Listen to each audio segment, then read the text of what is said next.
नमस्कार, आप देख रहे हैं सिटी पोस्ट लाइव। मैं हूं रिया रजक। पटना पुलिस ने एक बार फिर से आज एनकाउंटर किया है, लेकिन यह एनकाउंटर भी पूर्व की तरह एनकाउंटर लंगड़ा है। आपको बता दें कि बीते दिनों बालू कारोबारी रमाकांत यादव की हत्या कर दी गई थी।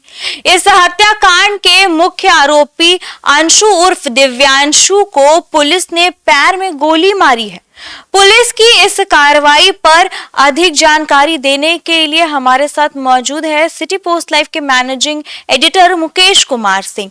तो सर, पुलिस ने फिर से एनकाउंटर किया है, पर फिर भी ये अभी भी आधा एनकाउंटर है, ऐसा क्यों? बिल्कुल रिया, जिस तरह से पुलिस कार्रवाई कर रही है, निसंदेह इसमें कोई शक नहीं है कि बिहार पुलिस, खास करके राज्य मुख्यालय की पुलिस, अब तीव्रता से कार्रवाई भी कर रही है और पुलिस यह भी चाह रही है कि अपराधियों के बीच खौफ हो।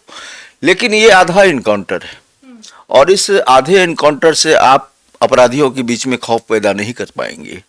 और पुलिस की मंशा, चूंकि चुनाव का समय है, आप यह समझिए कि पुलिस पूरा एनकाउंटर करना नहीं चाहती है कि अपराधी अगर किसी ऐसे वर्ग का होगा जो चुनाव में प्रभाव डाल सकता है, तो इससे सरकार का निर्देश है हमारी समझ से कि आधा एनकाउंटर करो, पूरा नहीं करो। पिछले दिनों आपने देखा कि वैशाली में एनकाउंटर हुआ है और सोना लुटेरा उसका एनकाउंटर हुआ, अरविंद सहनी का, और वे साधारण जो है अपराधी नहीं था, वह छत्तीसगढ़ में जो सोना का बहुत बड़ा लूट हुआ था उसका मुख्य आरोपी था और एनकाउंटर में उसे ढेर कर दिया गया।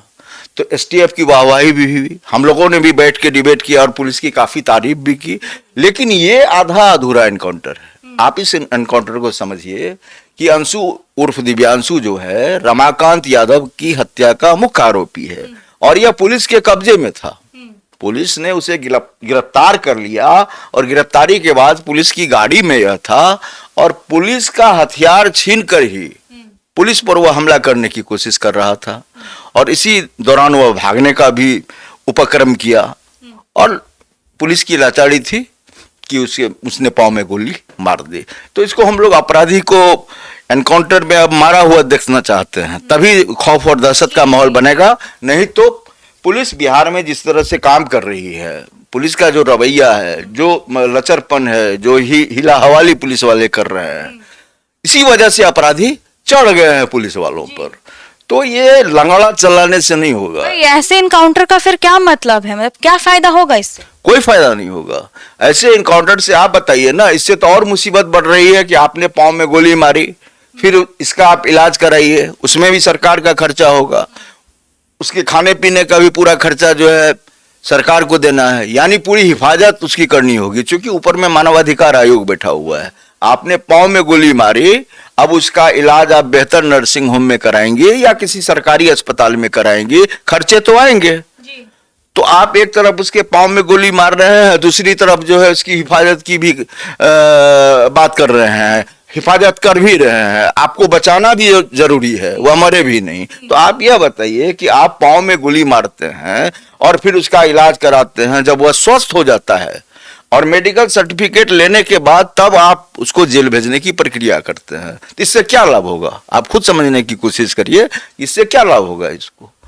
जाहिर सी बात है रिया जी कि पुलिस का खौफ, पुलिस का इकबाल बिहार में लग रहा है कि खत्म हो गया है। पुलिस जो है पीछे पीछे चल रही है, अपराधी आगे आगे चल रहे हैं।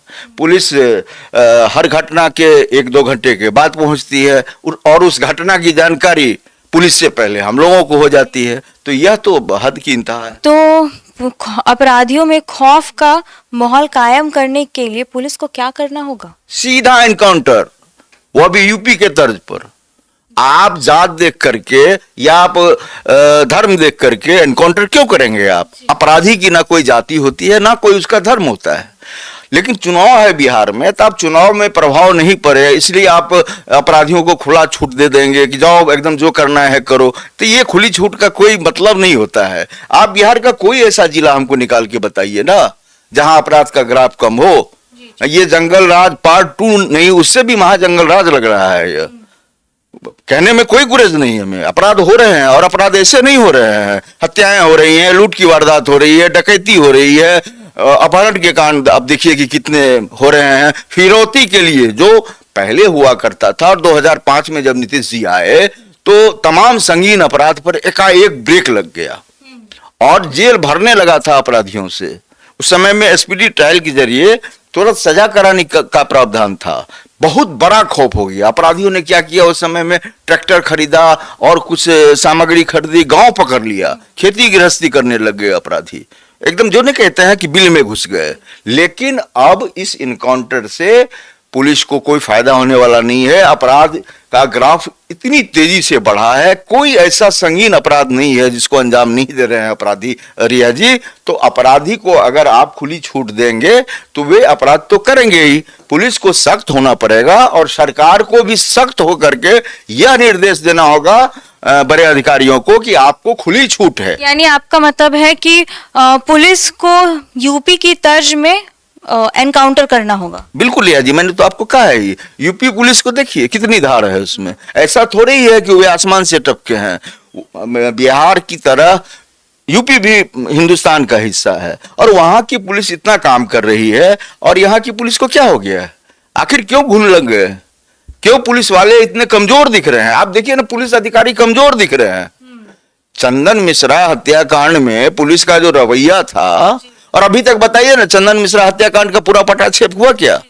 2 शूटर अभी भी गायब हैं। और यह भी हम बताना चाहते हैं कि 2 शूटर तो गायब हैं ही। कहा जाता था उस समय में कि 10 पिस्टल दिए गए थे, 5 अपराधी थे और 10 पिस्टल दिए गए थे। आप बताइए मुझे कि वह 10 पिस्टल कहां है? कहां है वो 10 पिस्टल? कहां है वो 2 और बचे हुए शूटर? उस मामले का भी पटाक्षेप नहीं हुआ है। आखिर पुलिस इतना कमजोर क्यों है? क्यों इतनी विवश है? डीजीपी विनय कुमार जैसे अभी अधिकारी हैं, एडीजे कुंदन कृष्णन को देखिए, बहुत नामदार अधिकारी हैं। कहां इन लोगों में क्या हो गया? जंग लग गया है? क्या हो गया है? क्यों नहीं सीधा इनकाउंटर करते हैं ये अपराधियों का? क्या मोह है अपराधियों से? अपराधी जब भारी पड़ रहे हैं, समाज में इतना नुकसान हो रहा है, हम लोगों को खो रहे हैं, यानी वो समय जो है हत्याएं हो रही है उनकी, और इस तरह से मनोबल आप बढ़ाती रहिएगा रिया जी, यह सही बात नहीं है। आपको यूपी की तरह देखिए, यूपी नजीर बना हुआ है। ऐसा नहीं है कि और स्टेट में पुलिस काम नहीं कर रही है। दिल्ली पुलिस बैठी हुई है या गुजरात पुलिस बैठी हुई है, हर जगह पुलिस काम कर रही है। लेकिन अपराधियों की संख्या, चूंकि बड़ा प्रदेश है यूपी, देश का सबसे बड़ा प्रदेश यूपी है, तो वहां की पुलिस की जिम्मेदारी कुछ ज्यादा बढ़ी हुई है और बिहार से सटा हुआ इलाका है यूपी का। तो यूपी और बिहार में ज्यादातर आप देखेंगे कि अपराध बहुत ज्यादा होते हैं दोनों स्टेट में।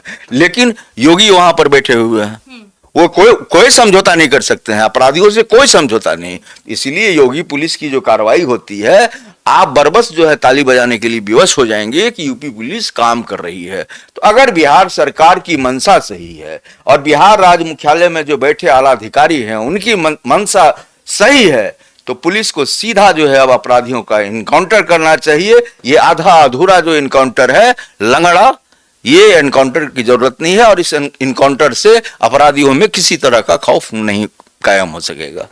जैसा कि आप सुन रहे थे हमारे डिबेट को कि बिहार में भी अब यूपी की तर्ज की तरह एनकाउंटर होनी चाहिए। ये आधा अधूरा लंगड़ा एनकाउंटर से बिहार के अपराधी डरने वाले नहीं हैं। इस पे आपकी क्या राय है, हमें कमेंट बॉक्स में जरूर बताइएगा। देखते रहिए सिटी पोस्ट लाइव, तब तक के लिए धन्यवाद।